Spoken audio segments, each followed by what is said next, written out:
Welcome to FiNest. Before you can start nesting parts, the first step is to define the sheet material they will be placed on.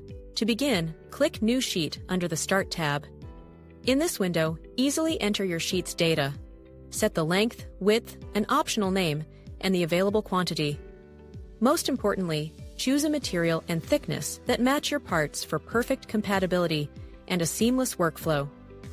After saving and confirming, your custom sheet instantly appears in the workspace. For recurring jobs, you can accelerate this process by using the Sheets library to load predefined templates. The library eliminates repetitive data entry by storing all your frequently used sheet configurations. Simply browse for the one you want, click Open, and confirm to instantly load it into your workspace. Notice the small rectangle? That's your machine's clamp position. FiNest automatically creates a safe zone, ensuring parts are not placed there.